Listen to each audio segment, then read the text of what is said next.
ಹೊಸಬರಿಗೆ ಸಚಿವ ಭಾಗ್ಯ ಒಲಿತಾ ಇದೆ. ಅದರಲ್ಲಿ 13 ಮಂದಿ ಹೊಸಬರಿಗೆ ಮಂತ್ರಿಗಿರಿ ಭಾಗ್ಯ ಸಿಕ್ಕಿದೆ. ಮಾಯಕೊಂಡದ ಶಾಸಕ ಕೆಎಸ್ ಬಸವಂತಪ್ಪ ಅವರಿಗೆ ಮಂತ್ರಿಗಿರಿ ಭಾಗ್ಯ ಸಿಕ್ಕಿದೆ. ಇನ್ನು ಚಳ್ಳಕೆರೆ ಶಾಸಕ ಟಿ ರಘುಮೂರ್ತಿ ಅವರಿಗೂ ಕೂಡ ಮಂತ್ರಿಗಿರಿ ಭಾಗ್ಯ ಸಿಕ್ಕಿದೆ. ಮೊದಲ ಬಾರಿಗೆ ಸಚಿವರಾಗ್ತಿರೋರು ಇವರೆಲ್ಲ. ಶಿವಾಜಿನಗರದ ಶಾಸಕ ರಿಜ್ವಾನ್ ಅರ್ಷದ್, ಚಾಮರಾಜನಗರ ಶಾಸಕ ಸಿ ಪುಟ್ಟರಂಗ ಶೆಟ್ಟಿ, ಜೇವರ್ಗಿ ಶಾಸಕ ಡಾಕ್ಟರ್ ಅಜಯ್ ಸಿಂಗ್, ಅರಸೀಕೆರೆ ಶಾಸಕ ಕೆಎಂ ಶಿವಲಿಂಗೇಗೌಡರು, ಹಾಗೇನೆ ಎಂಎಲ್ಸಿ ಗಾಯತ್ರಿ ಶಾಂತೇಗೌಡ ಅವರು ಎಂಎಲ್ಸಿ ಆಗಿ 2ನೇ ಬಾರಿ ಅವರಿಗೆ ಅವಕಾಶ ಇದ್ರೂ ಕೂಡ ಸಚಿವರಾಗಿ ಮೊದಲನೇ ಬಾರಿಗೆ ಅವರಿಗೆ ಅವಕಾಶ ಸಿಕ್ಕಿದೆ. ಇನ್ನುಳಿದಂತೆ ಮಾಗಡಿ ಶಾಸಕ ಎಚ್.ಸಿ. ಬಾಲಕೃಷ್ಣ ಅವರಿಗೂ ಕೂಡ ಸಂಪುಟದಲ್ಲಿ ಈಗ ಚಾನ್ಸ್ ಸಿಕ್ಕಿದೆ. ಇನ್ನು ಹುನಗುಂದ ಶಾಸಕ ವಿಜಯಾನಂದ ಕಾಶಪ್ಪನವರ್, ಹಾಗೇನೆ ಅಥಣಿ ಶಾಸಕ ಲಕ್ಷ್ಮಣ ಸವದಿ ಅವರಿಗೆ, ಯಾಕಂದ್ರೆ ಬೆಳಗಾವಿ ಭಾಗದಿಂದ ಅದು ಯಾವಾಗ್ಲೂ ರಾಜಕೀಯವಾಗಿ ಒಂಥರ ಪವರ್ ಸೆಂಟರ್. ಬಟ್ ಈ ಸತಿ ಲಕ್ಷ್ಮೀ ಹೆಬ್ಬಾಳ್ಕರ್ ಅಥವಾ ಲಕ್ಷ್ಮಣ ಸವದಿ ಯಾರಿಗೆ ಅವಕಾಶ ಸಿಗುತ್ತೆ ಅಂತ ಹೇಳಿ ಚರ್ಚೆಗಳಂತೂ ತೀವ್ರವಾಗಿ ನಡೀತಾ ಇತ್ತು. ಮತ್ತೆ ಪಕ್ಷದಲ್ಲಿ ಲಕ್ಷ್ಮಣ ಸವದಿ ಅವರನ್ನ ಉಳಿಸಿಕೊಳ್ಳುವಂತ ನಿಟ್ಟಿನಲ್ಲಿ ಅವರಿಗೆ ಸಂಪುಟದಲ್ಲಿ ಈಗ ಅವಕಾಶವನ್ನ ನೀಡಲಾಗಿದೆ. ಇನ್ನುಳಿದಂತೆ ಮಾಗಡಿ ಶಾಸಕ ಎಚ್.ಸಿ. ಬಾಲಕೃಷ್ಣ ಆಗ್ಲೇ ಮಾತಾಡ್ತಾ ಹೇಳ್ತಾ ಇದ್ರು, ಪಕ್ಷ ಒಂದು ದೊಡ್ಡ ಜವಾಬ್ದಾರಿಯನ್ನ ಕೊಟ್ಟಿದೆ, ಅದನ್ನು ನಿಭಾಯಿಸುವಂತ ನಿಟ್ಟಿನಲ್ಲಿ ಮತ್ತೆ ಹಳೆ ಮೈಸೂರು ಭಾಗಕ್ಕೆ ಪ್ರಾತಿನಿಧ್ಯವನ್ನ ಅಫ್ಕೋರ್ಸ್ ಕಾಂಗ್ರೆಸ್ ಅಲ್ಲಿ ಮತ್ತೆ ಈ ಮಂತ್ರಿ ಸ್ಥಾನವನ್ನ ಕೊಡೋ ಮುಖೇನ ನೀಡಲಾಗಿದೆ. ಇನ್ನು ಅರಸೀಕೆರೆ ಶಾಸಕ ಶಿವಲಿಂಗೇಗೌಡರು ಅವರು ಲಾಬಿಯನ್ನ ಮಾಡಿದ್ರು, ದೆಹಲಿಗೂ ಹೋಗಿ ಬಂದಿದ್ರು, ಫೈನಲಿ ಮಂತ್ರಿ ಭಾಗ್ಯವನ್ನ ಗಿಟ್ಟಿಸಿಕೊಂಡಿದ್ದಾರೆ.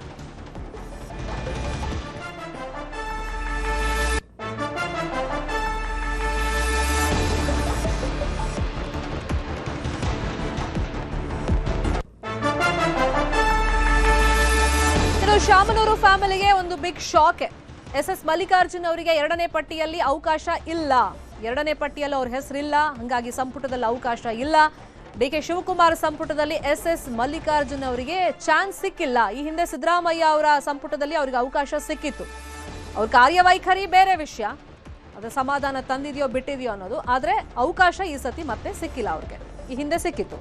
ಇನ್ನು ಟಿ.ಬಿ. ಜಯಚಂದ್ರ ಅವರು ಶತಾಯಗತಾಯ ಮಂತ್ರಿ ಆಗ್ಲೇಬೇಕು ಅಂತ ಹೇಳಿ ಸಾಕಷ್ಟು ಪ್ರಯತ್ನಗಳನ್ನ ಪಟ್ಟಿದ್ರು, ಯಾಕಂದ್ರೆ ಅವ್ರನ್ನ ದೆಹಲಿ ಪ್ರತಿನಿಧಿಯಾಗಿ ಮಾಡಲಾಗಿತ್ತು. ಆದ್ರೆ ನಂಗೆ ಸಂಪುಟದಲ್ಲಿ ಅವಕಾಶ ಬೇಕು, ಮಿನಿಸ್ಟರ್ ಗಿರಿ ಬೇಕು ಅಂತ ಹೇಳಿ ಪ್ರಯತ್ನ ಪಟ್ಟಿದ್ರು, ಅವ್ರಿಗೆ ಅವಕಾಶ ಇಲ್ಲ. ಇನ್ನು ಲಕ್ಷ್ಮೀ ಹೆಬ್ಬಾಳ್ಕರ್ ಈ ಹಿಂದೆ ಸಿದ್ದರಾಮಯ್ಯ ಅವರ ಸಂಪುಟದಲ್ಲಿ ಮಂತ್ರಿಯಾಗಿದ್ರು, ಈ ಸತಿ ಅವಕಾಶ ಅವ್ರಿಗೆ ಸಿಗಬಹುದು ಅಂತ ಹೇಳಿ ಚರ್ಚೆಗಳಾಗ್ತಾ ಇತ್ತು, ಬಟ್ ಅವ್ರಿಗೆ ಅವಕಾಶ ಸಿಕ್ಕಿಲ್ಲ. ಇನ್ನು ದಿನೇಶ್ ಗುಂಡೂರಾವ್ ಅವ್ರಿಗೂ ಕೂಡ ಅವಕಾಶ ಸಿಕ್ಕಿಲ್ಲ. ಇನ್ನು ಸಿದ್ದರಾಮಯ್ಯ ಅವರ ಆಪ್ತ ಎಚ್.ಸಿ. ಮಹದೇವಪ್ಪ ಅವ್ರಿಗೂ ಕೂಡ ಅವಕಾಶ ಇಲ್ಲ. ಇನ್ನು 2ನೇ ಪಟ್ಟಿಯಲ್ಲಿ 7 ಮಂದಿ ಹಳಬರಿಗೆ ಅವಕಾಶ ನೀಡಲಾಗಿದೆ. ಅಂದ್ರೆ ಈ ಹಿಂದೆ ಸಂಪುಟದಲ್ಲಿ ಯಾರೆಲ್ಲ ಕೆಲಸ ಮಾಡಿದ್ರು ಅವ್ರಿಗೆ ಮತ್ತೊಮ್ಮೆ ಅವಕಾಶ. ಯಾರ್ಯಾರಿಗೆ? ಜಮೀರ್ ಅಹಮದ್ ಖಾನ್ ಚರ್ಚೆಗಳು ನಡೀತಾ ಇತ್ತು, ಇವ್ರಿಗೆ ಮತ್ತೆ ಅವಕಾಶ ಸಿಗುತ್ತಾ ಸಿಗಲ್ವಾ ಅಂತ ಹೇಳಿ. ಅವ್ರ ಪರವಾಗಿ ಮೊದಲನೇ ಪಟ್ಟಿ ರಿಲೀಸ್ ಆಯ್ತಲ್ಲ, ಹೆಸರಿಲ್ದಿದ್ದಾಗಲೇ ಸಾಕಷ್ಟು ಕಡೆ ಪ್ರತಿಭಟನೆಗಳು ವ್ಯಕ್ತವಾಗಿತ್ತು. ಫೈನಲಿ ಅವ್ರಿಗೆ ಮತ್ತೆ ಅವಕಾಶ ಸಿಕ್ಕಿದೆ. ಶಿವರಾಜ್ ತಂಗಡಗಿ ಅವರು ದೆಹಲಿಯಿಂದ ಬರ್ತಾ ಇದ್ದಂಗೆ ವಿಶ್ವಾಸದಲ್ಲೇ ಬಂದಿದ್ರು, ನನ್ನ ಹೆಸರಂತೂ ಖಂಡಿತ ಇರುತ್ತೆ ಅನ್ನೋ ಆತ್ಮವಿಶ್ವಾಸದಲ್ಲೇ ಮಾತುಗಳನ್ನ ಆಡಿದ್ರು, ಫ್ಯಾಮಿಲಿ ಜೊತೆಗೆ ಸೆಲೆಬ್ರೇಷನ್ ಮಾಡಿದ್ರು ದೆಹಲಿಯಿಂದ ಬರ್ತಾ ಇದ್ದಂಗೆ. ಸಂತೋಷ್ ಲಾಡ್ ಬೆಳಗಿನ ತನಕನೂ ಕೂಡ ಒಂದು ಕ್ಲಾರಿಟಿ ಇರಲಿಲ್ಲ ಸಂತೋಷ್ ಲಾಡ್ ಅವರಿಗೆ ಮತ್ತೆ ಅವಕಾಶ ಸಿಗುತ್ತಾ ಸಿಗಲ್ವಾ ಅಂತ ಹೇಳಿ. ಮತ್ತೆ ವರಿಷ್ಠರು ಮೀಟಿಂಗ್ ಮಾಡಿ ಸಂತೋಷ್ ಲಾಡ್ ಹೆಸರನ್ನ ಫೈನಲ್ ಮಾಡಿದ್ದಾರೆ, ಮತ್ತೆ ಸಂಪುಟದಲ್ಲಿ ಅವಕಾಶ ಸಿಕ್ಕಿದೆ. ಇನ್ನು ಚಲುವರಾಯ ಸ್ವಾಮಿ ಅವ್ರಿಗೂ ಕೂಡ ಮತ್ತೊಮ್ಮೆ ಅವಕಾಶ ಸಿಕ್ಕಿದೆ. ಇನ್ನು ಮಧು ಬಂಗಾರಪ್ಪ ಅವರು ಈ ಹಿಂದೆ ಶಿಕ್ಷಣ ಸಚಿವರಾಗಿದ್ರು, ಆ ಕಾರ್ಯವೈಖರಿ ಬಗ್ಗೆ ಒಂದಿಷ್ಟು ಅಪಸ್ವರಗಳು ಎದ್ದಿದ್ವು, ಇಲ್ಲ ಅಂತಲ್ಲ, ಹಾಗಾಗಿ ಮತ್ತೆ ಅವ್ರಿಗೆ ಚಾನ್ಸ್ ಸಿಗೋದಿಲ್ಲ ಅಂತಾನೆ ಚರ್ಚೆಗಳಾಗ್ತಾ ಇತ್ತು. ಬಟ್ ಮಧು ಬಂಗಾರಪ್ಪ ಅವ್ರಿಗೂ ಕೂಡ ಮತ್ತೊಮ್ಮೆ ಅವಕಾಶವನ್ನ ನೀಡಲಾಗಿದೆ. ಇನ್ನುಳಿದಂತೆ ಮಂಕಾಳ ವೈದ್ಯ ನಾಗೇಂದ್ರ ಅವರಿಗೆ ಅವಕಾಶ, ಒಟ್ಟು 7 ಮಂದಿ ಹಳುಬರಿಗೆ ಅವಕಾಶ ಸಿಕ್ಕಿದೆ. ಇವತ್ತು ಸಂಜೆ 4:05 ಪ್ರಮಾಣ ವಚನ ಸ್ವೀಕಾರ ಸಮಾರಂಭ. ಇಲ್ಲಿ ಪ್ರಾದೇಶಿಕವಾರು ಬ್ಯಾಲೆನ್ಸ್ ಅನ್ನ ಮಾಡಲಾಗುತ್ತೆ ಈ ಸಂಪುಟ ವಿಸ್ತರಣೆ ಸಂದರ್ಭದಲ್ಲಿ, ಯಾವುದೇ ಪಕ್ಷ ಇದ್ರೂ ಕೂಡ. ಹಾಗಾದ್ರೆ ಈ ಪಟ್ಟಿಯಲ್ಲಿ ಹೆಂಗ್ ಅದನ್ನ ಬ್ಯಾಲೆನ್ಸ್ ಮಾಡಿದ್ದಾರೆ? ಡಿ.ಕೆ. ಶಿವಕುಮಾರ್ ಸಂಪುಟದಲ್ಲಿ 33 ಸಚಿವರು, ಸಿಎಂ ಸೇರಿದಂಗೆ ಒಟ್ಟು 34 ಸಚಿವರ ಸಂಪುಟ ಇದು. ಹಳೆ ಲಿಸ್ಟು ಹೊಸ ಲಿಸ್ಟ್ 2 ಕಂಬೈನ್ ಮಾಡಿ ಜಿಲ್ಲಾವಾರು ಲೆಕ್ಕವನ್ನ ನೋಡೋದಾದ್ರೆ ಯಾವ ಜಿಲ್ಲೆಗೆ ಎಷ್ಟು ಸಂಪುಟದಲ್ಲಿ ಸ್ಥಾನ ಸಿಕ್ಕಿದೆ, ಸಚಿವ ಸ್ಥಾನ ಸಿಕ್ಕಿದೆ.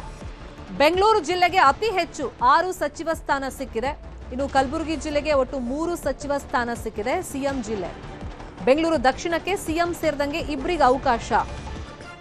ಇನ್ನುಳಿದಂಗೆ ಬೆಳಗಾವಿ, ಮಂಡ್ಯ, ಕೊಪ್ಪಳಕ್ಕೆ ತಲಾ 2 ಸಚಿವ ಸ್ಥಾನಗಳ ಅವಕಾಶ ಸಿಕ್ಕಿದೆ. ತುಮಕೂರು, ಬೆಂಗಳೂರು ಗ್ರಾಮಾಂತರ, ವಿಜಯಪುರ, ಮಂಗಳೂರು, ಬೀದರ್, ಮೈಸೂರು, ಹಾವೇರಿ, ದಾವಣಗೆರೆಗೆ ತಲಾ 1 ಸಚಿವ ಸ್ಥಾನವನ್ನ ನೀಡಲಾಗಿದೆ. ಪ್ರಾದೇಶಿಕವಾರು ಸಮತೋಲನವನ್ನ ಕಾಪಾಡಿಕೊಳ್ಳುವಂತ ನಿಟ್ಟಿನಲ್ಲಿ ಬಾಗಲಕೋಟೆ, ಚಿಕ್ಕಮಗಳೂರು, ಹಾಸನ, ಬಳ್ಳಾರಿ, ಚಿತ್ರದುರ್ಗ, ಧಾರವಾಡ, ಶಿವಮೊಗ್ಗ, ಚಾಮರಾಜನಗರ, ಕಾರವಾರ ಸೇರಿದಂಗೆ 17 ಜಿಲ್ಲೆಗಳಿಗೆ ತಲಾ 1 ಸಚಿವ ಸ್ಥಾನವನ್ನ ನೀಡಲಾಗಿದೆ. ಇಲ್ಲಿ ಜಿಲ್ಲಾವಾರು ನೋಡ್ತಾ ಹೋಗೋದಾದ್ರೆ 33 ಸಚಿವರ ಜಿಲ್ಲಾವಾರು ಸಮತೋಲನವನ್ನ ನೋಡ್ತಾ ಹೋಗೋದಾದ್ರೆ ಇಲ್ಲಿ ಬರೋದು ಬೆಂಗಳೂರಿಗೆ ಯಾವಾಗಲೂ ಅಷ್ಟೇ ಅತಿ ಹೆಚ್ಚು ಪ್ರಾತಿನಿಧ್ಯವನ್ನ ಕೊಡ್ತಾರೆ ಈ ಭಾಗದ ಶಾಸಕರಿಗೆ.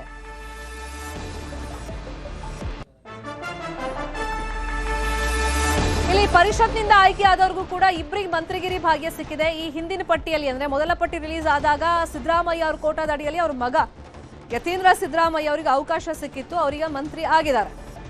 ಈಗ ಗಾಯತ್ರಿ ಶಾಂತೇಗೌಡ ಅವರಿಗೆ ಒಂದು ಕುರುಬ ಕೋಟ, ಮಹಿಳಾ ಕೋಟ ಮತ್ತೆ ಪರಿಷತ್ ಕೋಟ ಇದು 3 ಸೇರುತ್ತೆ ಅವರಿಗೆ. ಗಾಯತ್ರಿ ಶಾಂತೇಗೌಡ ಅವ್ರಿಗೆ ಈಗ ಮಂತ್ರಿಗೆ ಆಗುವಂತ ಒಂದು ಅವಕಾಶ ಸಿಕ್ಕಿದೆ. ಅವರಿಗೆ ಒಂಥರ ಡಬಲ್ ಧಮಾಕ ತರ. ಮೇಲ್ಮನೆಗೆ ಮೊನ್ನೆ ತಾನೇ ಆಯ್ಕೆ ಆಗಿದ್ರು, ಈಗ ಮಂತ್ರಿ ಆಗುವಂತ ಭಾಗ್ಯನೂ ಕೂಡ ಅವರಿಗೆ ಸಿಕ್ಕಿದೆ. ಅಲ್ಲಿಗೆ ಮೇಲ್ಮನೆಗೆ ಆಯ್ಕೆ ಆದಂತ ಇಬ್ರು ಕುರುಬರಿಗೆ ಅಂದ್ರೆ ಯತೀಂದ್ರ ಸಿದ್ದರಾಮಯ್ಯ ಅವರು ಕೂಡ ಕುರುಬ ಸಮುದಾಯನೇ, ಗಾಯತ್ರಿ ಶಾಂತೇಗೌಡ ಅವರು ಕೂಡ ಕುರುಬ ಸಮುದಾಯಕ್ಕೆ ಸೇರ್ತಾರೆ. ಮೇಲ್ಮನೆಯ ಇಬ್ಬರು ಕುರುಬ ಸಮುದಾಯದ ನಾಯಕರಿಗೆ ಮಂತ್ರಿಗಿರಿ ಭಾಗ್ಯ ಸಿಕ್ಕಂಗಾಯ್ತು. ಅದು ಒಂದಿಷ್ಟು ಚರ್ಚೆಗಳು ನಡೀತಾ ಇತ್ತು. ಅಂದ್ರೆ ಈ ಸತಿ ಪರಿಷತ್ನಲ್ಲಿರೋರ್ಗೂ ಒಂದು 3-4 ಜನರಿಗೆ ಅವಕಾಶ ಸಿಗಬಹುದು ಅಂತ ಹೇಳಿ. ಯತೀಂದ್ರ ಅವ್ರಿಗೆ ಸಿಕ್ಕಿದ್ರಿಂದ ಮತ್ತೆ ಉಳಿದವ್ರಿಗೆ ಸಿಗುತ್ತಾ ಇಲ್ವಾ ಆ ಗೊಂದಲನೂ ಮುಂದುವರೆದಿತ್ತು. ಬಟ್ ಗಾಯತ್ರಿ ಶಾಂತೇಗೌಡ ಅವ್ರಿಗೆ ಕುರುಬ ಸಮುದಾಯ ಮಹಿಳಾ ಕೋಟಾದ ಅಡಿಯಲ್ಲಿ ಮತ್ತೆ ಪರಿಷತ್ ಆ ಕೋಟಾದಿಂದಲೂ ಕೂಡ ಅವಕಾಶ ಸಿಕ್ಕಿದೆ. 2ನೇ ಬಾರಿಗೆ ಅವರು ಪರಿಷತ್ ಸದಸ್ಯ ಆಗಿರೋದು, ಬಟ್ ಸಚಿವ ಗಿರಿ ಒಲಿದು ಬರ್ತಾ ಇರೋದು ಫಸ್ಟ್ ಟೈಮ್. ಮಂತ್ರಿ ಭಾಗ್ಯ ಅವರಿಗೆ ಸಿಕ್ಕಿದೆ.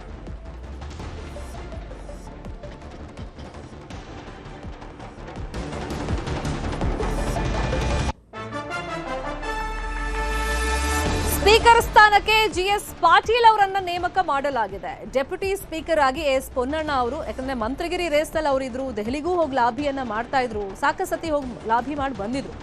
ಇನ್ನು ಸಲೀಂ ಅಹಮದ್ ಅವರಿಗೆ ಇಲ್ಲಿ ಪರಿಷತ್ನಲ್ಲಿ ಅವರಿಗೆ ಮಂತ್ರಿಗಿರಿ ಆ ಕೋಟಾದಿಂದ ಸಿಗುತ್ತೆ ಅಂತ ಹೇಳಿ ಲೆಕ್ಕಾಚಾರಗಳಿತ್ತು. ಆಲ್ರೆಡಿ ಮುಸ್ಲಿಂ ಕೋಟಾದಿಂದ 3 ಜನರಿಗೆ ಆಗಿದೆ, ಹಾಗಾಗಿ ಇವರಿಗೆ ಸಭಾಪತಿ ಸ್ಥಾನ. ಇನ್ನು ಉಮಾಶ್ರೀ ಅವರಿಗೆ ಉಪಸಭಾಪತಿ ಸ್ಥಾನವನ್ನ ನೀಡಲಾಗಿದೆ. ಸ್ಪೀಕರ್ ಸ್ಥಾನಕ್ಕೆ GS ಪಾಟೀಲ್ ಅವರು, ಡೆಪ್ಯೂಟಿ ಸ್ಪೀಕರ್ ಆಗಿ ಎಸ್ ಪೊನ್ನಣ್ಣ ಅವರನ್ನ ಆಯ್ಕೆ ಮಾಡಲಾಗಿದೆ. ಕೆಲವರಿಗೆ ಈ ಆಫರ್ ಅನ್ನ ಈ ಹಿಂದೆ ನೀಡಲಾಗಿತ್ತಂತೆ. ಫಾರ್ ಎಕ್ಸಾಂಪಲ್ ದಿನೇಶ್ ಗುಂಡೂರಾವ್ ಅವ್ರ ಹೆಸರು ಬಂದಿತ್ತು, HK ಪಾಟೀಲ್ ಅವ್ರ ಹೆಸರು ಬಂದಿತ್ತು, ಹಾಗೆ RV ದೇಶಪಾಂಡೆ ಅವ್ರ ಹೆಸರು ಕೂಡ ಸ್ಪೀಕರ್ ಸ್ಥಾನಕ್ಕೆ ಕೇಳಿ ಬಂದಿತ್ತು. ಫೈನಲಿ GS ಪಾಟೀಲ್ ಅವರನ್ನ ಆ ಸ್ಥಾನಕ್ಕೆ ಆಯ್ಕೆ ಮಾಡಲಾಗಿದೆ. ಇಲ್ಲಿ ಒಂದು ದೊಡ್ಡ ಜವಾಬ್ದಾರಿ ಬ್ಯಾಲೆನ್ಸ್ ಮಾಡ್ಕೊಂಡು ಹೋಗಬೇಕು. ಕೆಲವರು ಮಂತ್ರಿ ಭಾಗ್ಯ ಸಿಕ್ಕಿದ್ರೂ ಪರವಾಗಿಲ್ಲ, ಸ್ಪೀಕರ್ ಸ್ಥಾನ ಸಿಕ್ಕರೆ ನಾನು ಅದನ್ನ ನಿಭಾಯಿಸುವಲ್ಲಿ ಎಫರ್ಟ್ ಹಾಕ್ತೀನಿ ಅಂತ ಹೇಳ್ತಾ ಇದ್ರು. ತುಂಬಾ ಜನರ ಹೆಸರು ಈ ಹಿಂದೆಯಿಂದ ಕೇಳಿ ಬರ್ತಾ ಇತ್ತು, ರೇಸ್ನಲ್ಲಿದ್ರು. ಫೈನಲಿ GS ಪಾಟೀಲ್ ಅವರಿಗೆ ಅವಕಾಶವನ್ನ ಪಕ್ಷ ಮಾಡಿಕೊಟ್ಟಿದೆ. ಇನ್ನು ಡೆಪ್ಯೂಟಿ ಸ್ಪೀಕರ್ ಆಗಿ ಎಸ್ ಪೊನ್ನಣ್ಣ ಅವರು ಅಂದ್ರೆ ಕಾನೂನು ವಿಭಾಗದಲ್ಲಿ ಎಕ್ಸ್ಪರ್ಟ್ ಇರೋದ್ರಿಂದ ಅವರಿಗೆ ಆ ಭಾಗದಲ್ಲೇ ಮಂತ್ರಿಗಿರಿ ಭಾಗ್ಯ ಸಿಗಬಹುದೇನೋ ಅನ್ನೋ ಲೆಕ್ಕಾಚಾರಗಳಿತ್ತು. ಆದರೆ ಸಚಿವ ಸ್ಥಾನದಲ್ಲಿ ಅವರು ಅವಕಾಶ ನೀಡಿಲ್ಲ, ಡೆಪ್ಯೂಟಿ ಸ್ಪೀಕರ್ ಮಾಡಲಾಗಿದೆ. ಇನ್ನು ಸಭಾಪತಿ ಸ್ಥಾನಕ್ಕೆ ಸಲೀಂ ಅಹಮದ್ ಅವರು, ಉಪಸಭಾಪತಿ ಸ್ಥಾನಕ್ಕೆ ಉಮಾಶ್ರೀ ಅವರ ಹೆಸರನ್ನ ಪಕ್ಷ ಫೈನಲ್ ಮಾಡಿದೆ.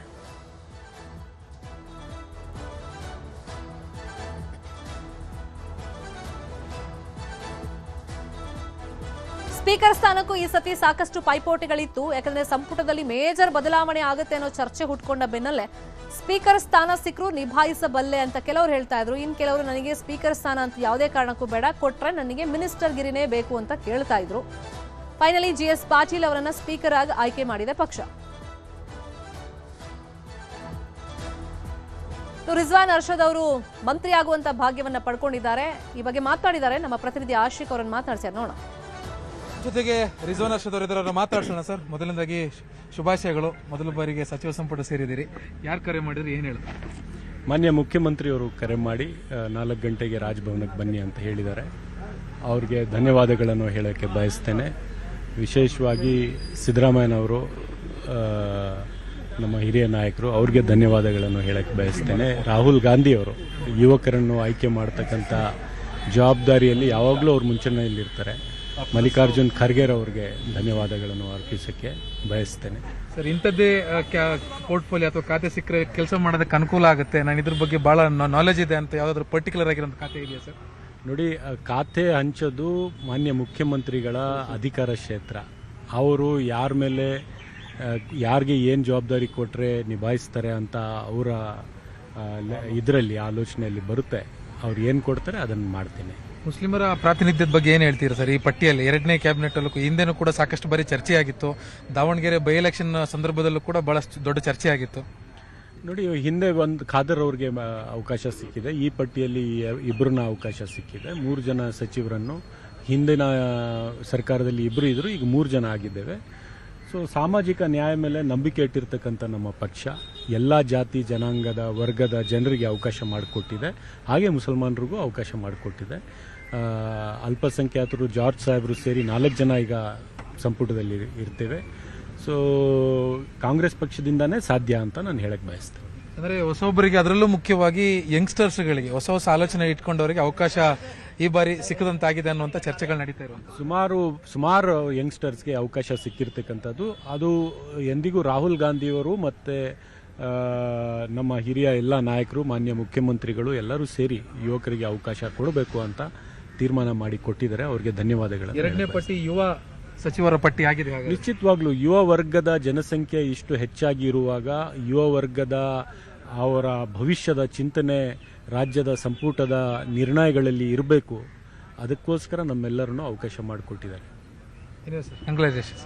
ಇದಿಷ್ಟು ನೂತನ ಸಚಿವರಾಗಿ ಆಯ್ಕೆಯಾಗಿರುವಂಥ ರಿಜ್ವಾನ್ ಅರ್ಷದ್ ಅವರ ಮಾತು. ಬೆಂಗಳೂರಿನ ಕ್ಯಾಮರಾ ಪರ್ಸನ್ ಎಡ್ವಿನ್ ಜೊತೆ ಆಶಿಕ್ ಮುಲ್ಕಿ, ನ್ಯೂಸ್ 8. ಸಂಪುಟದಲ್ಲಿ ಮತ್ತೊಮ್ಮೆ ಅವಕಾಶ ಸಿಕ್ಕಿರೋರ ಪೈಕಿ ಸಂತೋಷ್ ಲಾಡ್ ಕೂಡ ಒಬ್ರು. ಅವರಿಗೂ ಕರೆ ಬಂದಿದೆ. ಇನ್ನು ಈ ಬಗ್ಗೆ ಸಂತೋಷ್ ಲಾಡ್ ಅವರು ಮಾತಾಡಿದರೆ ಅವರನ್ನ ನಮ್ಮ ಪ್ರತಿನಿಧಿ ಹಂಸ ಶ್ಯಾಮಲ ಮಾತನಾಡಿಸಿ ನೋಡೋಣ. ಕ್ಯಾಬಿನೆಟ್ಗೆ ಸೇರ್ತಿದ್ದಾರೆ. ಈಗ ನಮ್ಮ ಜೊತೆ ಇದ್ದಾರೆ ಸಂತೋಷ್ ಲಾಡ್ ಅವರು. ಅವ್ರನ್ನ ಕೇಳ ಸರ್, ಫಸ್ಟ್ ಎಷ್ಟು ಗಂಟೆಗೆ ನಿಮಗೆ ಕರೆ ಬಂತು, ಏನು ಹೇಳಿದ್ರು ಸರ್? ಸುಮಾರು ಒಂದು ಹಾಫ್ ಅನ್ ಅವರ್ ಹಿಂದಗಡೆ ಮುಖ್ಯಮಂತ್ರಿಗಳು ಕರೆ ಮಾಡಿದ್ರು. ಸೊ ನನಗೆ ಸಚಿವ ಸಂಪುಟದಲ್ಲಿ ಅವಕಾಶ ಇದೆ, ಬಾ ಪ್ರಮಾಣ ವಚನಕ್ಕೆ ಬಾ ಅಂತ ಹೇಳಿದ್ರು. ಭಾಳ ಖುಷಿಯಾಗಿದೆ. ಓಕೆ, ಈ ಕಳೆದ ಬಾರಿ ಕಾರ್ಮಿಕ ಇಲಾಖೆನ ನಿರ್ವಹಿಸ್ತಿದ್ರಿ, ಈ ಬಾರಿ ಯಾವ ಇಲಾಖೆ ನಿರೀಕ್ಷೆಯಲ್ಲಿದೆ, ಯಾವ್ದು ಕೊಟ್ಟರು ನಿರ್ವಹಿಸ್ತೀರಾ ಏನು ಅಂತ? ಅಲ್ಲ, ಪ್ರಪ್ರಥಮದಲ್ಲಿ ಹೈಕಮಾಂಡ್ಗೆ, ರಾಹುಲ್ ಗಾಂಧಿ ಅವರಿಗೆ, ಖರ್ಗೆ ಸಾಹೇಬರಿಗೆ, ಮುಖ್ಯಮಂತ್ರಿಗಳು, ಮಾಜಿ ಮುಖ್ಯಮಂತ್ರಿಗಳಿಗೆ, ಆಮೇಲೆ ಪಕ್ಷದ ಎಲ್ಲ ಮುಖಂಡರುಗಳಿಗೆ ನಾನು ಧನ್ಯವಾದಗಳನ್ನ ಹೇಳಕ್ಕೆ ಇಚ್ಛೆ ಬಯಸ್ತೀನಿ. ನನ್ನ ಮೇಲೆ ಒಂದು ವಿಶ್ವಾಸ ಇಟ್ಟು ಪುನಃ ನನಗೊಂದು ಅವಕಾಶ ಕೊಟ್ಟಿದ್ದಾರೆ. ಅವರಿಗೆ, ಪಕ್ಷಕ್ಕೆ, ಸರ್ಕಾರಕ್ಕೆ ಹೆಸರು ತರತಕ್ಕಂಥ ಕೆಲಸ ಪ್ರಾಮಾಣಿಕವಾಗಿ ಮಾಡ್ತೀನಿ ಅಂತ ಹೇಳಿಕ್ಕೆ ಇಚ್ಛೆ ಬಯಸ್ತೀನಿ. 2ನೇ ಬಾರಿ ಸಂಪುಟ ಸೇರ್ತಿದ್ರ, ಸೊ ನಿಮ್ಮಿಂದ ಇನ್ನೇನೆಲ್ಲ ನಿರೀಕ್ಷೆ ಮಾಡಬಹುದು ಅಂತ ನೋಡೋಣ. ಈಗ ಯಾವ ಖಾತೆ ಸಿಗುತ್ತೆ ಅದ್ರ ಮೇಲೆ, ಆ ಖಾತೆಯಲ್ಲಿ ಹೊಸತನ ಆಗಲಿ ಹೊಸದೇನು ತರ್ಬೋದು ಅಂತ ಯೋಚನೆ ಮಾಡಿ ಹೇಳ್ತೀನಿ. ಓಕೆ, ಈಗ ಅನೇಕರು ಕೂಡ 2ನೇ ಸಂಪುಟದಲ್ಲಿ ನಮಗೆ ಸ್ಥಾನ ಸಿಗುತ್ತೆ ಅನ್ನುವಂಥ ನಿರೀಕ್ಷೆಯಲ್ಲಿದ್ರು. ಸೊ ಅವ್ರನ್ನ ಯಾವ ರೀತಿ ಪಕ್ಷ ಮನವೊಲಿಸುವಂತ? ಹೈಕಮಾಂಡ್ ಅದ್ರ ಬಗ್ಗೆ ಯೋಚನೆ ಮಾಡುತ್ತೆ. ಮುಖ್ಯಮಂತ್ರಿಗಳು, ಹೈಕಮಾಂಡ್ ಇದೆ ಅದರ ಖಂಡಿತವಾಗ್ಲೂ ಭಾಳಷ್ಟು ಜನ ಆಕಾಂಕ್ಷಿ ಇದ್ರು. ಸೊ ಅವ್ರಿಗೆ ದುಃಖ ಆಗೇ ಆಗಿರುತ್ತೆ, ಯಾರಿಗೆ ಸಿಕ್ಕಿರಲ್ಲ ಅವ್ರಿಗೆ ಮನಸ್ತಾಪ ಆಗಿರುತ್ತೆ. ಅದು ಡೆಫಿನೆಟ್ಲಿ ಹೈಕಮಾಂಡ್ ಮಾತಾಡುತ್ತೆ. ಓಕೆ, ನಿಮ್ಮ ಭಾಗದ ಜನರಿಗೆ ನೀವೇನು ಹೇಳಕ್ಕೆ ಇಷ್ಟಪಡ್ತೀರಿ ಈ ಟೈಮ್? ಅಲ್ಲ, ಅವ್ರ ಆಶೀರ್ವಾದದಿಂದ ನಾನು ಇಲ್ಲಿ ಬೆಳೆದಿರ್ತಕ್ಕಂಥದ್ದು. ಸೊ ರಾಜಕಾರಣದಲ್ಲಿ ಯಾವಾಗಲೂ ಸೋಲು ಗೆಲುವು ಸಹಜ ಇದೆ. ಸೊ ಅವ್ರು ನನಗೆ ಎಲ್ಲಿವರೆಗೆ ಈ ಥರ ಅವಕಾಶ ಸಿಗುತ್ತೆ, ಪ್ರಾಮಾಣಿಕವಾಗಿ ಬಡವರ ಪರವಾಗಿ, ಸಂವಿಧಾನ ಪರವಾಗಿರ್ತಕ್ಕಂಥ ಕೆಲಸಗಳನ್ನ, ಆಲೋಚನೆಗಳನ್ನ ಮಾಡದೆ ನಮ್ಮ ಆದ್ಯ ಕರ್ತವ್ಯವಾಗಿರುತ್ತೆ, ಅದನ್ನ ಮಾಡ್ತೀನಿ ಅಂತ ಈ ಸಂದರ್ಭ ಕೇಳಕ್ಕೆ ಇಚ್ಛಿಸ್ತೀನಿ. ಇದಿಷ್ಟು ಸಂತೋಷ್ ಲಾಡ್ ಅವರ ಮಾತುಗಳಾಗಿತ್ತು. ಹಂಸಶ್ಯಾಮಲ, ನ್ಯೂಸ್ 18 ಬೆಂಗಳೂರು. ನೂತನ ಸಚಿವರುಗಳಾದವರಿಗೆ ಸಹಜವಾಗಿ ಸಂತಸ ಇದ್ದೇ ಇರುತ್ತೆ. ಈಗ ಪ್ರಮಾಣ ವಚನಕ್ಕೆ ಬೇಕಾದಂತಹ ತಯಾರಿಗಳನ್ನ ಅವ್ರು ಮಾಡ್ಕೊಳ್ತಾ ಇದ್ದಾರೆ. ಇನ್ನು ಪೊಲೀಸರು ಸಂಚಾರ ವ್ಯವಸ್ಥೆಯಲ್ಲಿ ಒಂದಿಷ್ಟು ಬದಲಾವಣೆ ಮಾಡ್ಕೊಳ್ತಿದ್ದಾರೆ. ಬಸವರಾಜ ರಾಯರೆಡ್ಡಿ ಅವರು ಮಾತಾಡ್ತಾ ಇದ್ದಾರೆ. 20 ಸಚಿವರಿಗೆ ಅವಕಾಶವನ್ನ ನೀಡಲಾಗಿದೆ. ನೂತನ ಸಚಿವರುಗಳಿಗೆ ಖುದ್ದಾಗಿ ಡಿ ಕೆ ಶಿವಕುಮಾರ್ ಅವರೇ ಕಾಲ್ ಮಾಡಿ ಇವತ್ತು ಲೋಕಭವನಕ್ಕೆ ಬರಬೇಕು ಅಂತ ಹೇಳಿ ತಿಳಿಸಿದ್ದಾರೆ. ಇವತ್ತು ಪಟ್ಟಿ ಬರುವಂತ ನಿರೀಕ್ಷೆಯಲ್ಲಿ ಇದ್ದಿದ್ರಿಂದ ಡಿ ಕೆ ಶಿವಕುಮಾರ್ ಅವರು ತಮ್ಮ ಪ್ರವಾಸವನ್ನ ಮತ್ತು ಕಾರ್ಯಕ್ರಮಗಳನ್ನು ಕಾಯ್ದಿರಿಸಿಕೊಂಡಿದ್ರು. ಯಾವುದೇ ಪ್ರೋಗ್ರಾಮ್ ಅನ್ನ ಇವತ್ತು ಪೂರ್ವ ನಿಗದಿ ಮಾಡಿಕೊಂಡಿರಲಿಲ್ಲ. ಇನ್ನು ಹೈಕಮಾಂಡ್ ಅಳ್ದು ತೂಗಿ ಸಂಪುಟದಲ್ಲಿ ಅವಕಾಶವನ್ನ ಇವರಿಗೆಲ್ಲ ಮಾಡಿಕೊಟ್ಟಿದೆ. ಈಗ 18 ಫಿಲಪ್ ಮಾಡ್ತಾರೆ ಅಂತಿತ್ತು, 20ಕ್ಕೆ 20 ಫಿಲಪ್ ಮಾಡಲಾಗಿದೆ. ಈಗ ವಂಚಿತರಾದವರ ಅಸಮಾಧಾನಗಳು ಯಾವ ರೀತಿ ಭುಗಿಲೇಳುತ್ತೆ ನೋಡಬೇಕಾಗುತ್ತೆ. ಯಾವತ್ತೂ ಕೂಡ ಈ ಸಂಪುಟ ವಿಸ್ತರಣೆ, ಪುನರ್ರಚನೆ ಅವೆಲ್ಲವೂ ಕೂಡ ಒಂದು ಕಗ್ಗಟ್ಟಿನ ಕೆಲಸನೇ. ಯಾಕಂದರೆ ಪಕ್ಷಕ್ಕೋಸ್ಕರ ನಾವು ಪ್ರಾಮಾಣಿಕವಾಗಿ ದುಡಿದಿದ್ದೀವಿ, ನಮಗೂ ಒಂದು ಅವಕಾಶ ಬೇಕು ಅಂತ ಶಾಸಕರು ಕೇಳೋದು ಅವ್ರ ಹಕ್ಕು ಕೂಡ. ಮುಂಬರುವಂಥ ಚುನಾವಣೆಯನ್ನು ದೃಷ್ಟಿಯಲ್ಲಿಟ್ಕೊಂಡು ಪಕ್ಷ ಯಾವ ಥರ, ಯಾರಿಗೆ ಮತ್ತು ಯಾವ ಥರ ಸ್ಥಾನಮಾನಗಳನ್ನು ಹಂಚಿಕೆ ಮಾಡುತ್ತೆ ಅನ್ನೋದು ಕೂಡ ಇಂಪಾರ್ಟೆಂಟ್ ಆಗುತ್ತೆ. ಯಾಕಂದರೆ ಈ ಸಂಪುಟ ವಿಸ್ತರಣೆ ಕಸರತ್ತಿದೆಯಲ್ಲ, ಬಹಳ ದಿನಗಳಿಂದ ನಡೀತಲೇ ಇತ್ತು.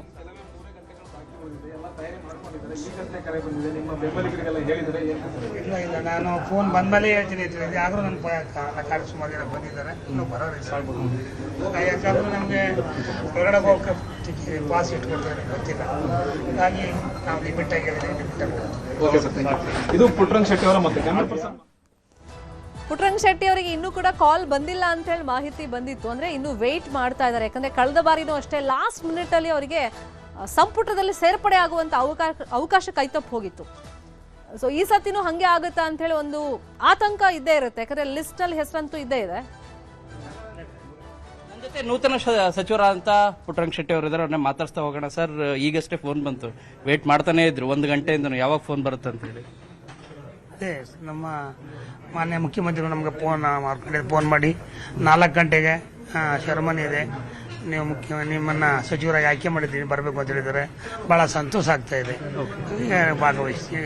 ಸತತ 4 ಬಾರಿ ಗೆದ್ದವರು ಸರ್, ಉಪ್ಪಾರ ಸಮುದಾಯದಿಂದ ಏಕೈಕ ಶಾಸಕರು. ನೀವು ಏನು ಹೇಳಕ್ ಬಯಸ್ತೀರಿ ಸರ್? ಸಂತೋಷ ಆಗ್ತಾ ಇದೆ. ನಾನು ಮೊದಲೇ ಹೇಳಿದಾಗ ಕಾಂಗ್ರೆಸ್ ಪಕ್ಷ ಸರ್ವರಿಗೂ ಸಮಪಾಲು ಸರ್ವರಿಗೂ ಸಮಬಾಳು ಅನ್ನೋ ನಿಟ್ಟಿನಲ್ಲಿ ನಮ್ಮಂಥ ಒಂದು ಸಣ್ಣ ಕೋಮಾರನನ್ನು ಗುರುಸಿ 4 ಬಾರಿ ಶಾಸಕರನ್ನು ಮಾಡೋ ಮುಖಾಂತರ ನನ್ನ ಈ ಮಟ್ಟಿಗೆ ಬೆಳೆಸಿದೆ. ಜೊತೆಯಲ್ಲಿ ನನ್ನ ಕ್ಷೇತ್ರದ ಜನ ನನಗೆ ನಿರಂತರವಾಗಿ ಮತವನ್ನು ಕೊಟ್ಟುಕೊಂಡು ತಮ್ಮ ಸೇವೆಯನ್ನು ನನ್ನಿಂದ ಮಾಡಲಿ ಅಂತ ಹೇಳ್ಕೊಂಡು ನನಗೆ ಈ ಒಂದು ಅವಕಾಶ ಕೊಟ್ಟಿದ್ದಾರೆ. ಹಾಗಾಗಿ ನನ್ನ ಕ್ಷೇತ್ರದ ಮತದಾರರಿಗೆ ನನ್ನ ಕೃತಜ್ಞತೆಗಳನ್ನು ಸಲ್ಲಿಸ್ತೀನಿ. ಮತ್ತು ನನ್ನ ಪಕ್ಷದ ನಾಯಕರುಗಳಿಗೆ, ಹೈಕಮಾಂಡ್ ಇರ್ತಕ್ಕಂಥ ಸೋನಿಯಾ ಗಾಂಧಿ, ರಾಹುಲ್ ಗಾಂಧಿ, ಮತ್ತು ಪ್ರಿಯಾಂಕಾ ಗಾಂಧಿ, ಮತ್ತು ಮಲ್ಲಿಕಾರ್ಜುನ ಖರ್ಗೆ ಸಾಹೇಬರು, ಡಿ ಕೆ ಶಿವಕುಮಾರ್, ಮತ್ತು ನಮ್ಮ ಮಾನ್ಯ ಮಾಜಿ ಮುಖ್ಯಮಂತ್ರಿಗಳಾದ ಸಿದ್ದರಾಮಯ್ಯ ಸಾಹೇಬರು, ಸುರ್ಜೇವಾಲಾ ಅವರು, ವೇಣುಗೋಪಾಲ್ ಅವರು, ಈಗ ತಾನೇ ನಮ್ಮ ಪಕ್ಷದ ಕರ್ನಾಟಕ ಪ್ರದೇಶ ಕಾಂಗ್ರೆಸ್ ಅಧ್ಯಕ್ಷರಾದಂಥ ಬಿ ಕೆ ಹರಿಪ್ರಸಾದ್ ಅವರು, ಎಲ್ಲರಿಗೂ ನನ್ನ ಧನ್ಯವಾದಗಳನ್ನ ಸಲ್ಲಿಸ್ತೀನಿ. ಓಕೆ ಸರ್, ಕಳೆದ ಬಾರಿನೇ ತಾವು ಸಚಿವ ಸ್ಥಾನದ ಆಕಾಂಕ್ಷಿ ಇದ್ರಿ, ಬಟ್ ಕೊನೆ ಕ್ಷಣದಲ್ಲಿ ಅದು ಚೇಂಜ್ ಆಯಿತು. ಬಟ್ ಈ ಸಾರಿ ನಿಮಗೆ ನಿರೀಕ್ಷೆ ಇತ್ತಾ ಅಥವಾ ಮತ್ತು ಏನಾದರೂ? ಇಲ್ಲ, ಖಂಡಿತ ಇತ್ತು. ಯಾಕಂದ್ರೆ ಸಿದ್ದರಾಮಯ್ಯನವರು ಆವಾಗಲೇ ಇಲ್ಲ ನೀನು ವಿಧಾನಸಭೆಯ ಉಪಾಧ್ಯಕ್ಷರ ಸ್ಥಾನ ಅಂತ ತಗೋ ಅಂತ ಹೇಳಿದ್ರು. ಇಲ್ಲ ಸರ್, ನಾನು ಬೇಡ ಅಂತ ಹೇಳಿದ್ದಿ. ಆವಾಗಲೇ ನನಗೆ ಹೇಳಿದ್ರು, ನೀನು ನೆಕ್ಸ್ಟು ಖಂಡಿತವಾಗಿ ನಿನಗೆ ಸಚಿವ ಸ್ಥಾನವನ್ನು ಕೊಡಿಸ್ತೀನಿ ಅಂತ ಹೇಳಿದ್ರು. ಅದಕ್ಕೆ ಹಾಗಾಗಿ ಈ ಸಾರಿ ನನಗೆ ಕೊಟ್ಟಿದ್ದಾರೆ. ನಾನು ಅವ್ರಿಗೆ ಕೃತಜ್ಞತೆಯನ್ನು ಸಲ್ಲಿಸ್ತೀನಿ. ಯಾವ್ದು ಸರ್, ಯಾವ ಖಾತೆ ನಿಭಾಯಿಸೋಕೆ ನಿಮ್ಗೆ ಇಷ್ಟಪಡ್ತೀರಿ? ಅವ್ರು ಯಾವ್ದು ಕೊಡ್ತಾರೆ ಸರಿ, ತಾವು ಯಾವ ಖಾತೆಯನ್ನು ಕೊಡ್ಲಿಕ್ಕೆ? ನಾನು ಯಾವುದೇ ಕೊಟ್ಟರು ನಿಭಾಯಿಸ್ತೀನಿ. ಓಕೆ, ಅದು ಕೊಡೋದು ಹೈಕಮಾಂಡ್ ಬಿಟ್ಟದ್ದು. ಮತ್ತೆ ನಮ್ಮ ತಮಗೂ ಒಂದು ಆಸೆ ಇರುತ್ತೆ ಸರ್, ಈ ಖಾತೆಯನ್ನು ಮಾಡ್ಬೇಕಂತ ಹೇಳಿ. ಕಳೆದ ಬಾರಿ ತಾವು ಮಾಡಿದ್ದು ಹಿಂದುಳಿದವರ ಖಾತೆ ಮಾಡಲ್ಲ, ಇಂಥದೇ ಬೇಕು ಅಂತ ಹೇಳೋ ಮಟ್ಟಕ್ಕೆ ನಾನಿಲ್ಲ. ಅಲ್ಲ, ತಮ್ಮ ಅಭಿಪ್ರಾಯ ಸರ್, ತಾವು ಯಾವ್ದನ್ನ ಇಷ್ಟಪಡ್ತೀರಿ? ಯಾವ ಖಾತೆ ಕೊಟ್ರೆ ಚೆನ್ನಾಗಿ ಕೆಲಸ ಮಾಡ್ತೀನಿ, ನಿಭಾಯಿಸ್ತೀನಿ ಅಂತ ಹೇಳಿ? ಆಗಲ್ಲ. ಕಳೆದ ಬಾರಿ ಯಾವ್ದು ಮಾಡಿದ್ರು ಸರ್? ಕಲ್ಯಾಣ ಇಲಾಖೆ ಓಕೆ, ಕೊಟ್ಟಿದ್ದೆ. ನಾನು ಇದ್ದದೆ 11 ತಿಂಗ ನಾನು ಸಮರ್ಪಕವಾಗಿ ಈಗಲೂ ಅದು ಕೊಟ್ರೆ ನಿಭಾಯಿಸ್ತೀರಿ ಅಂತ ಅನ್ಸುತ್ತಾ ನಿಮ್ಗೆ? ಯಾವ್ದಾದ್ರು ಕೊಡ್ಲಿ ಅದನ್ನ. ಸೊ ಇದು ನೂತನ ಸಚಿವರಾದಂತಹ ಪುಟ್ಟರಂಗ ಶೆಟ್ಟಿ ಅವರ ಮಾತು. ಕ್ಯಾಮರಾ ಪರ್ಸನ್ ರಾಯ್ಡು ಜೊತೆ ಶರಣು ಹಂಪಿ, ನ್ಯೂಸ್ 18. ಇದು ಪುಟ್ಟರಂಗ ಶೆಟ್ಟಿ ಅವರ ಮಾತು. ಯಾಕಂದ್ರೆ ಬಹುಶಃ ಕೊನೆ ಕರೆ ಅವ್ರಿಗೆ ಹೋಗಿರ್ಬೋದು ಅಂತ ಕಾಣಿಸುತ್ತೆ. ಯಾಕಂದ್ರೆ ವೆಯ್ಟ್ ಮಾಡ್ತಾ ಇದ್ರು ಅವರು, ಪಟ್ಟಿಯಲ್ಲಿ ಹೆಸರಿರೋದ್ರಿಂದ ನನಗೂ ಕಾಲ್ ಬರುತ್ತೆ ಅಂತ. ಫೈನಲಿ ಅವ್ರಿಗೆ ಕಾಲ್ ಬಂದಿದೆ. ನಾನು ಆಗ್ಲೇ ಹೇಳ್ದಂಗೆ ಲಾಸ್ಟ್ ಟೈಮು ಅದೇ ಕೊನೆ ಕ್ಷಣದಲ್ಲಿ ಅವ್ರಿಗೆ ಮಿಸ್ ಆಗಿತ್ತು. ಹಾಗಾಗಿ ಸಹಜವಾಗಿ ಒಂದು ಬೇಸರ ಆಗೇ ಆಗಿರುತ್ತಲ್ವಾ. ಸೊ ಈ ಸತಿ ವಿಶ್ವಾಸ ಅವರಲ್ಲಿ ಇತ್ತು. ಫೈನಲಿ ಕಾಲು ಬಂದಿದೆ. 4 ಗಂಟೆಗೆ ಪದಗ್ರಹಣ ಮಾಡೋದಕ್ಕೆ CM ಕರೆದಿದ್ದಾರೆ, ಕರೆ ಮಾಡಿ ಅಂತ ಅವ್ರು ಮಾಹಿತಿಯನ್ನು ಕೊಡ್ತಾ ಇದ್ರು. ಈಗ ನೂತನ ಸಚಿವರಿಗೆ ಒಂದ್ ಕಡೆ ಹರ್ಷ, ಇನ್ನೊಂದ್ ಕಡೆ ಖಾತೆ ಹಂಚಿಕೆ ವಿಷಯವಾಗಿ ಯಾವ ತರ ಹಗ್ಗ ಜಗ್ಗಾಟಗಳು ಮುಂದುವರಿಯುತ್ತೆ ಅನ್ನುವಂಥ ಕುತೂಹಲ ಇದ್ದೇ ಇರುತ್ತೆ. ಇಲ್ಲಿ 20 ಜನರ ಪಟ್ಟಿಯನ್ನ ಹೈಕಮಾಂಡ್ ಫೈನಲಿ ಪ್ರಕಟ ಮಾಡಿದೆ. ಅಳೆದು ತೂಗಿ ಒಂದಿಷ್ಟು ಮಾನದಂಡಗಳ ಆಧಾರದ ಮೇಲೆ ಸಂಪುಟದಲ್ಲಿ ಇವರಿಗೆಲ್ಲ ಸ್ಥಾನಮಾನವನ್ನ ನೀಡಲಾಗಿದೆ. ಈ ಹಿಂದೆ ಕೆಲಸ ಮಾಡಿದವ್ರಿಗೂ ಅವಕಾಶ ಇದೆ, ಹೊಸದಾಗಿ ಕೆಲಸ ಮಾಡೋರಿಗೂ ಕೂಡ ಅವಕಾಶವನ್ನ ನೀಡಲಾಗಿದೆ. ಅಂದ್ರೆ ಒಂದು ಬ್ಯಾಲೆನ್ಸ್ಡ್ ಸಂಪುಟ ಮಾಡಬೇಕು ಅನ್ನೋದು ರಾಹುಲ್ ಗಾಂಧಿ ಅವರ ಇಚ್ಛೆ ಆಗಿತ್ತಂತೆ. ಅದಕ್ಕೋಸ್ಕರನೇ ಪಟ್ಟಿ ಪರಿಷ್ಕರಣೆಗೋಸ್ಕರ ಪದೇ ಪದೇ ಆ ಪಟ್ಟಿ, ಅಂದ್ರೆ ಈ ರಾಜ್ಯ ನಾಯಕರು ತಗೊಂಡು ಹೋದ ಪಟ್ಟಿಯನ್ನ ವಾಪಸ್ ಕಳಿಸ್ತಲೇ ಇದ್ರು. ಫೈನಲಿ ಮೀಟಿಂಗ್ ಮೇಲೆ ಮೀಟಿಂಗ್, ಒಂಥರ ಮ್ಯಾರಥಾನ್ ಮೀಟಿಂಗ್ಗಳನ್ನು ಮಾಡಿದ್ಮೇಲೆ ಇವತ್ತು ಬೆಳಿಗ್ಗೆನೂ ಒಂದು ಮೀಟಿಂಗ್ ಆಯಿತು. ಈ ಪಟ್ಟಿ ಅನೌನ್ಸ್ ಆಗೋಕ್ಕೂ ಮುಂಚಿತವಾಗಿ ಫೈನಲಿ ಪಟ್ಟಿಯನ್ನ ಪ್ರಕಟ ಮಾಡಲಾಗಿದೆ. ಇಲ್ಲಿ ಜಾತಿವಾರು ಜೊತೆಗೆ ಪ್ರಾದೇಶಿಕವಾರು ಪ್ರಾತಿನಿಧ್ಯವನ್ನ ನೀಡಿದ್ದಾರೆ ಅಂತ ಹೇಳಿ ಮೇಲ್ನೋಟಕ್ಕೆ ಚರ್ಚೆಗಳಾಗ್ತಾ ಇದೆ.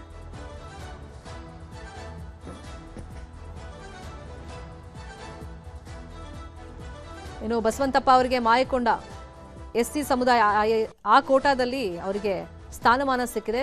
ಫಸ್ಟ್ ಟೈಮ್ ಮಿನಿಸ್ಟರ್ ಆಗ್ತಾ ಇದ್ದಾರೆ. ಇನ್ನು ಉಳಿದಂತೆ ಜಮೀರ್ ಅಹ್ಮದ್ ಇರ್ಬೋದು. ನಾನು ಎಲ್ಲರಿಗೂ, ನಮ್ಮ ಪಕ್ಷದ ಎಲ್ಲ ವರಿಷ್ಠರಿಗೆ, AICC ಅಧ್ಯಕ್ಷರಿಗೆ, ಮಲ್ಲಿಕಾರ್ಜುನ್ ಖರ್ಗೆ, ಸನ್ಮಾನ್ ಸಿದ್ದರಾಮಯ್ಯವ್ರಿಗೆ, ಶಿವಕುಮಾರ್ ಅವ್ರಿಗೆ ಮತ್ತು ಎಲ್ಲರಿಗೂ ನಾನು ಹಾರ್ದಿಕವಾದಂಥ ಒಂದು ಅಭಿನಂದನೆಗಳನ್ನ ಸಲ್ಲಿಸ್ತೇನೆ. ನಿರೀಕ್ಷೆ ಇತ್ತಾ ಸರ್ ನಿಮಗೆ ಕರೆ ಬರುತ್ತೆ, ನೀವು ಸಚಿವರಾಗ್ತೀರಿ ಅಂತ? ನಾನು ಖಂಡಿತವಾಗಿ ಈ ಸಾರಿ ನನ್ನ ಮಂತ್ರಿಮಂಡಲದಲ್ಲಿ ಸೇರಿಸ್ತಾರೆ ಅನ್ನೋವಂಥ ನಿರೀಕ್ಷೆಯನ್ನು ಇಟ್ಕೊಂಡಿದ್ದೆ. ಅದಕ್ಕೆ ಎಲ್ಲ ನಮ್ಮ ಪಾರ್ಟಿಯ ಎಲ್ಲ ಹಿರಿಯರು ಸೇರಿ ಒಂದು ಉತ್ತಮವಾದಂಥ ಮಂತ್ರಿಮಂಡಲ ಕೊಡಬೇಕು ಅನ್ನೋಂಥ ದೃಷ್ಟಿಯನ್ನು ಇಟ್ಟುಕೊಂಡು ನನ್ನನ್ನು ನೇಮಕ ಮಾಡಿದರೆ ಅದಕ್ಕೆ ನಾನು ಧನ್ಯವಾದ. ಹಾಗಾಗಿ ಖಾತೆ ಪರ್ಟಿಕ್ಯುಲರ್ ಆಗಿ ಈಗಲೇ ಹೇಳಿಲ್ಲ. ನನಗೆ ಯಾವ ಖಾತೆಯನ್ನು ಕೊಡ್ತಾರೆ ಗೊತ್ತಿಲ್ಲ. ಯಾವ ಖಾತೆ ಕೊಟ್ಟರು ನಾವು ಹ್ಯಾಂಡಲ್ ಮಾಡ್ತೇವೆ. ಅದು ಮುಖ್ಯಮಂತ್ರಿಗಳ ಪರಮಾಧಿಕಾರ ಮತ್ತು ಪಾರ್ಟಿ ಏನು AICC ಅಧ್ಯಕ್ಷರಿದ್ದಾರೆ ಮತ್ತು ಪಕ್ಷದ ವರಿಷ್ಠರಿದ್ದಾರೆ, ಅವರು ಮುಖ್ಯಮಂತ್ರಿಗಳ ಜೊತೆ ಚರ್ಚೆ ಮಾಡಿ ಖಾತೆಗಳನ್ನು ಹಂಚಿಕೆ ಮಾಡ್ತಾರೆ. ಮೊದಲು ಓದ್ ಸೆರೆಮನಿ ಆದಮೇಲೆ ನೋಡೋಣ ಯಾವ ಖಾತೆ ಕೊಡ್ತಾರೆ. ಯಾವ ಖಾತೆ ಕೊಟ್ಟರು ಕೂಡ ಜನಪರವಾಗಿ ಪ್ರಾಮಾಣಿಕವಾಗಿ ನಾವು ನಿಷ್ಠೆಯಿಂದ ಕೆಲಸವನ್ನು ಮಾಡ್ತಾರೆ. 2028ಕ್ಕೆ ಇದು ಪರ್ಫೆಕ್ಟ್ ಟೀಮ್ ಅನ್ಸುತ್ತೆ ಸರ್ ನಿಮಗೆ? ಡೆಫಿನೆಟ್ಲಿ. ಯಾಕೆ ಅದರಲ್ಲೇನು ವ್ಯತ್ಯಾಸ ಇದೆ? ಈಗ ಹೊಸ ಮುಖಗಳಿಗೆ ಯಾಕೆಂದ್ರೆ ಕೆಲವರು ಅಸಮಾಧಾನ ವ್ಯಕ್ತಪಡಿಸ್ತಾ ಇದ್ದಾರೆ, ನಿರಾಶಾದಾಯಕ ಪಟ್ಟಿ ಇಂಥದ್ದು ಎಲ್ಲರನ್ನೂ ಮಂತ್ರಿ ಮಾಡ್ಲಿಕ್ಕೆ ಆಗಲ್ಲ. ನನ್ನನ್ನು ಮಾಡ್ಲಿಕ್ಕೆ ಆಗಲ್ಲ ಅಂದ್ರೆ ನಾನು ಏನು ಮಾಡ್ಲಿಕ್ಕೆ ಆಗ್ತದೆ? ಒಂದೊಂದು ಸಾರಿ ಆಗ್ಲಿಕ್ಕಿಲ್ಲ. ನಾನು ಹೋದ ಸಾರಿ ನಾನು ಮಂತ್ರಿ ಆಗಲಿಲ್ಲ, ಏನು ಮಾಡೋಕ್ಕಾಗ್ತದೆ? ಎಲ್ಲ ರೀತಿ ಒಮ್ಮೆ ಸಹಕಾರ ಕೊಟ್ಕೊಂಡು ಎಲ್ಲರೂ ಒಳ್ಳೆಯ ಸರ್ಕಾರವನ್ನು ಕೊಡೋಣ, ಜನಪರವಾದಂಥ ಸರ್ಕಾರ ಕೊಡೋಣ. ಸಾಕೆ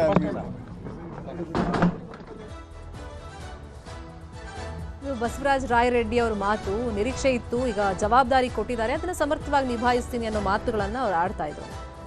ಇನ್ನು ಶಿವರಾಜ್ ತಂಗಡಗಿ ಅವರಿಗೆ ಮತ್ತೆ ಅವಕಾಶ ಸಿಕ್ಕಿದೆ. ಅವರು ನ್ಯೂಸ್ 18 ಬಳಿ ಮಾತನಾಡಿದ್ದಾರೆ, ನೋಡೋಣ. ನಮ್ಮ ಜೊತೆಗೆ ನೂತನ ಸಚಿವನಾಗಿ ಆಯ್ಕೆಯಾಗಿರುವಂತಹ ಶಿವರಾಜ್ ತಂಗಡಿ ಅವರ ಮಾತಾಡ್ಸೋಣ. ಸರ್, ಮತ್ತೊಮ್ಮೆ ಅವಕಾಶ ಸಿಕ್ಕಿದೆ. ಯಾರು ಫೋನ್ ಮಾಡಿದ್ರು ಸರ್? ಬೆಳಗ್ಗೆ ಈಗ ನನಗೆ ರಾಜ್ಯದ ಮುಖ್ಯಮಂತ್ರಿಗಳಾದಂಥ DK ಶಿವಕುಮಾರ್ ಸಾಹೇಬರು ಫೋನ್ ಹಾಕಿ ಇದಕ್ಕೆ ರಾಜ್ಯಪಾಲ ಆಫೀಸಿಗೆ ಬರೋಕ್ಕೆ ಹೇಳಿದರು, ಪ್ರಮಾಣ ವಚನ ಸ್ವೀಕಾರ ಮಾಡಲಿಕ್ಕೆ. ನನಗೆ ಇದಕ್ಕೆಲ್ಲದಕ್ಕೂ AICC ಅಧ್ಯಕ್ಷರಾದಂಥ ಖರ್ಗೆ ಸಾಹೇಬರು ಮತ್ತು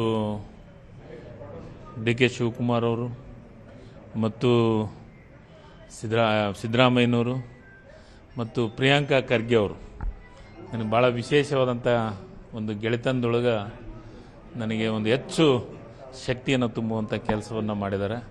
ನಿಜವಾಗಲೂ ಅವ್ರಿಗೆ ವಿಶೇಷವಾದಂಥ ಅಭಿನಂದನೆ ಸಲ್ಲಿಸಲಿಕ್ಕೆ ಇಷ್ಟಪಡ್ತೀನಿ. ಮತ್ತು ಇದಕ್ಕೆಲ್ಲದಕ್ಕೂ ಒಂದು ಒಳ್ಳೆಯ ಸಂದೇಶ ಬರಬೇಕನ್ನೋದಕ್ಕೆ ನನ್ನ ಕ್ಷೇತ್ರದ ಪ್ರತಿಯೊಬ್ಬ ಕಾರ್ಯಕರ್ತರು ಪ್ರತಿಯೊಂದು ತಮ್ಮ ಗ್ರಾಮದೊಳಗೆ ತಮ್ಮ ಗ್ರಾಮದಾಗಿರುವಂಥ ದೇವ್ರ ಹತ್ರ ಒಂದು ಬೇಡಿಕೆ, ಒಂದು ಪೂಜೆ ಮಾಡಿ ಅದರ ಜೊತೆಗೆ ಅಲ್ಲಿದ್ದ ತಿರುಪತಿಗೆಲ್ಲ ಪಾದಯಾತ್ರೆಯನ್ನು ಮಾಡಿದ ನೋಡ್ತಾ ಇದ್ರೆ ಹೊಸೊಬ್ಬರಿಗೂ ಅವಕಾಶ ಸಿಕ್ಕದಂಗೆ ಆಗಿದೆ ಸರ್. ಪಟ್ಟಿ ಸಿಕ್ಕಿದೆ ಅಂತ ನನಗೂ ಅನಿಸ್ತಿದೆ. ಪಟ್ಟಿ ನೋಡಿಲ್ಲ ನಾನು, ಈಗ ನಿಮ್ಮ ಮಾಧ್ಯಮದೊಳಗೆ ನಾನು ನೋಡ್ತೀನಿ. ಬಟ್ ಹೈಕಮಾಂಡ್ ಎಲ್ಲವನ್ನು ಅಳೆದು ತೂಗಿ ನಿರ್ಧಾರವನ್ನು ತೆಗೆದುಕೊಂಡಿದೆ ಮತ್ತು ಒಳ್ಳೆಯ ನಿರ್ಧಾರವನ್ನು ತೆಗೆದುಕೊಂಡಿದೆ ಅಂತ ಕರ್ನಾಟಕ ಭಾಗದ ನಮ್ಮ ನಾಯಕರು. ಹೀಗಾಗಿ ನನಗೆ ಸಿಗಿತೈತೆ, ನಮ್ಮ ಭಾಗಕ್ಕೆ ಸಿಗಿತೈತೆ ಅಂತ ವಿಶ್ವಾಸದಿಂದ ಇದ್ದೀನಿ. ಇದಿಷ್ಟು ನೂತನವಾಗಿ ಸಚಿವರಾಗಿ ಆಯ್ಕೆಯಾಗಿರುವಂತಹ ಶಿವರಾಜ್ ತಂಗಡಿ ಅವರ ಮಾತು. ಬೆಂಗಳೂರಿನ ಕ್ಯಾಮರಾ ಪರ್ಸನ್ ಎಡ್ವಿನ್ ಜೊತೆ ಆಶಿಕ್ ಮುಲ್ಕಿ, ನ್ಯೂಸ್ 8. ಇದು ಶಿವರಾಜ್ ತಂಗಡಿಗರ ಮಾತು. ಅವ್ರಿಗೆ ವಿಶ್ವಾಸ ಇತ್ತು, ದೆಹಲಿಯಿಂದ ಮರಳುವಾಗಲೇ ಅವರು ವಿಶ್ವಾಸದಲ್ಲೇ ಮಾತುಗಳನ್ನು ಆಡಿದ್ರು. ಅದರಂತೆ ಪಟ್ಟಿಯಲ್ಲಿ ಈಗ ಅವ್ರಿಗೆ ಸ್ಥಾನಮಾನ ಸಿಕ್ಕಿದೆ, ಮತ್ತೊಮ್ಮೆ ಸಚಿವರಾಗುವಂಥ ಭಾಗ್ಯ ಅವ್ರಿಗೆ ಸಿಕ್ಕಿದೆ. ಹಂಗೆ ನೋಡೋಕೋದ್ರೆ ಅದೃಷ್ಟ ಪದೇ ಪದೇ ಶಿವರಾಜ್ ತಂಗಡಿಯವರಿಗೆ ಒಲಿದು ಬರ್ತಾ ಇದೆ. ಇನ್ನು ಆಲ್ಮೋಸ್ಟ್ ಎಲ್ರಿಗೂ CM DK ಶಿವಕುಮಾರ್ ಅವರು ಆ ಪಟ್ಟಿಯಲ್ಲಿ ಇರೋರಿಗೆ ಕರೆ ಮಾಡಿ 4 ಗಂಟೆಗೆ ಪ್ರಮಾಣ ವಚನಕ್ಕೆ ಬರುವಂತೆ ಲೋಕಭವನಕ್ಕೆ ಬನ್ನಿ ಅಂತ ಹೇಳಿ ತಿಳಿಸಿದ್ದಾರೆ. ಸಿದ್ದರಾಮಯ್ಯ ನಿವಾಸಕ್ಕೆ ಆಪ್ತರು ಭೇಟಿಯನ್ನ ಕೊಡ್ತಾ ಇದ್ದಾರೆ. ನಾನು ಆಗ್ಲೇ ಹೇಳ್ತಾ ಇದ್ದೆ, 3 ಲಿಸ್ಟ್ ಅನ್ನ ಕೊಟ್ಟಿದ್ರು. ಅದರಲ್ಲಿ ಸಿದ್ದರಾಮಯ್ಯ ಅವ್ರ ಲಿಸ್ಟ್ ಕೂಡ ಇತ್ತು. BR ಪಾಟೀಲ್, ಕೋನರೆಡ್ಡಿ ಭೇಟಿಯನ್ನ ಕೊಟ್ಟರು. ಸಚಿವ ಸ್ಥಾನ ತಮಗೆ ಸಿಕ್ಕಿಲ್ಲ ಅಂತ ಹೇಳಿ ಬೇಸರವನ್ನ ವ್ಯಕ್ತಪಡಿಸಿದ್ದಾರೆ ಸಿದ್ದರಾಮಯ್ಯ ಅವ್ರ ಹತ್ರ. ಯಾಕಂದ್ರೆ ತುಂಬಾ ಜನ ಸಿದ್ದರಾಮಯ್ಯ ಆಪ್ತರು ಸಿದ್ದರಾಮಯ್ಯ ಮುಖೇನ ಲಾಬಿಯನ್ನ ಮಾಡಿದ್ರು, ನಮಗೆ ಸಂಪುಟದಲ್ಲಿ ಸ್ಥಾನಮಾನ ಕೊಡಿಸಿ ಅಂತ ಕೇಳ್ಕೊಂಡಿದ್ರು. ಅದರಂತೆ ಲಾಬಿ ಮಾಡಿದವರು ಸಂಪುಟದಲ್ಲಿ ಸ್ಥಾನ ಸಿಗದೇ ಇದ್ದವರ ಪೈಕಿ BR ಪಾಟೀಲ್ ಅವರು, ಕೋನರೆಡ್ಡಿ ಅವರು ಬಂದಿದ್ದಾರೆ. ನಮ್ಗೆ ಈ ಸತಿ ಸಂಪುಟದಲ್ಲಿ ಸ್ಥಾನ ಸಿಗಲಿಲ್ಲ ಅಂತ ಹೇಳಿ ಬೇಸರವನ್ನ ವ್ಯಕ್ತಪಡಿಸ್ತಾ ಇದ್ದಾರೆ. ಒಂದು ಸಿದ್ದರಾಮಯ್ಯ ಅವರ ಪಟ್ಟಿ, ಮತ್ತೊಂದು DK ಶಿವಕುಮಾರ್ ಅವರ ಪಟ್ಟಿ, ಮತ್ತೊಂದು BK ಹರಿಪ್ರಸಾದ್ ಅವರ ಪಟ್ಟಿ. ಅಂದ್ರೆ ಸಹಜ ಈ ರಾಜಕಾರಣದಲ್ಲಿ ಅವರವರ ಆಪ್ತರಿಗೆ, ಅವರವ್ರ ಗುಂಪಿನಲ್ಲಿ ಗುರುತಿಸ್ಕೊಂಡಿರೋರಿಗೆ ಸಚಿವ ಸ್ಥಾನವನ್ನು ಕೊಡಿಸಬೇಕು ಅನ್ನೋ ನಿಟ್ಟಿನಲ್ಲಿ ವರಿಷ್ಠರ ಮುಂದೆ ಲಾಬಿಯನ್ನ ಮಾಡಿದ್ರು. ಆದರೆ 3 ಜನ ಪಟ್ಟಿ ವಾಪಸ್ ಕೊಟ್ಟು ಬಂದ ಮೇಲೆ ಅವರ ಲಿಸ್ಟನ್ನು ಕೊಟ್ಟು ಬಂದ ಮೇಲೆ ಅವ್ರಿಗೂ ಒಂದು ಗ್ಯಾರಂಟಿ ಇರಲಿಲ್ಲ ಇದರಲ್ಲಿ ಯಾರ್ಯಾರಿಗೆ ಅವಕಾಶವನ್ನು ನೀಡ್ತಾರೆ ಅಂತ ಹೇಳಿ. ಈಗ ಕೆಲವರು ಹೆಸರು ಕೊಟ್ಟಿದ್ರು, ಅದರಲ್ಲಿ ಕೈ ಬಿಡಲಾಗಿದೆ. ಹಾಗಾಗಿ ಸಹಜವಾಗಿ ಶಾಕ್ಗೆ ಒಳಗಾಗಿದ್ದಾರೆ. ಸಚಿವ ಸ್ಥಾನ ನಮಗೆ ಸಿಕ್ಕಿಲ್ಲ ಅಂತ ಹೇಳಿ ಸಿದ್ದರಾಮಯ್ಯ ಮುಖೇನ ಲಾಭಿ ಮಾಡಿದವರು ಅವ್ರ ಮನೆಗೆ ಬಂದಿದ್ದಾರೆ, ಬೇಸರವನ್ನ ವ್ಯಕ್ತಪಡಿಸ್ತಾ ಇದ್ದಾರೆ. ಅದರಲ್ಲಿ BR ಪಾಟೀಲ್ ಅವರು ಮತ್ತೆ ಕೋನರೆಡ್ಡಿ ಅವರು ಸಿದ್ದರಾಮಯ್ಯ ಅವರ ನಿವಾಸಕ್ಕೆ ಬಂದಿದ್ದಾರೆ.